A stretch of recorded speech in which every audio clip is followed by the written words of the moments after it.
Well, the sweep goes around about once a minute or so, and right now what we're seeing is the beginnings of some thunderstorms farther down to the south, from about Lynn County on the Kansas side, Miami County, going toward Cass, Bates, probably also heading toward Henry and Johnson County on the Missouri side, and even out toward Pettis County. That'll be probably where a tornado watch will be coming out. Still looking at some of the information coming into the chat room between the National Weather Service, emergency managers, and the media.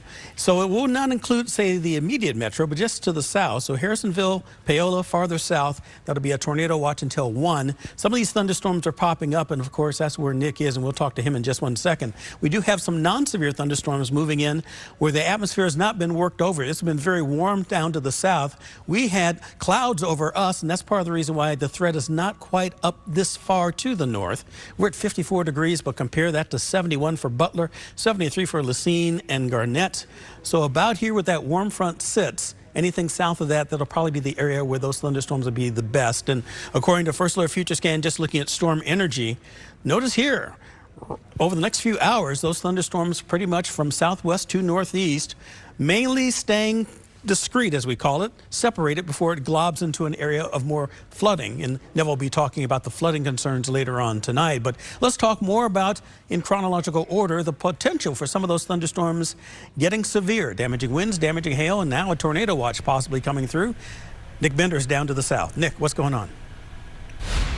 Brian, they did just issue that tornado watch. Is in effect until, like you said, 1 o'clock early tomorrow morning. It does not include the Kansas City metro, but it does include counties Miami, Lynn, Cass, Henry, Johnson, Pettis, Benton on the Missouri side. And again, that is until 1 o'clock in the morning. We're sitting in Butler, and if you've been watching our broadcast here at the 4 and the 5, that is a much different looking sky. We do have thunderstorms that are developing just to our south. They are moving to our north, so they're moving toward us.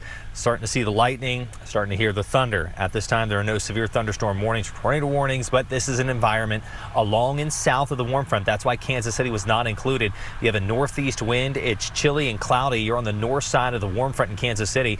You get down to my neck of the woods in Butler. It's in the mid-70s with a stronger south wind, so we are south of the warm front. So there's more fuel here for thunderstorms.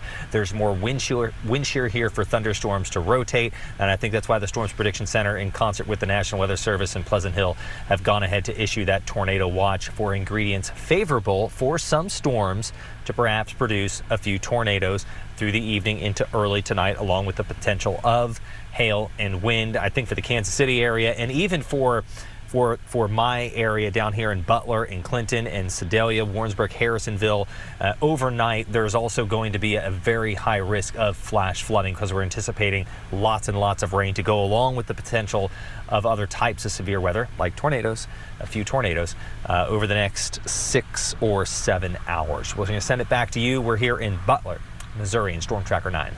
All right, Nick, we will talk to you as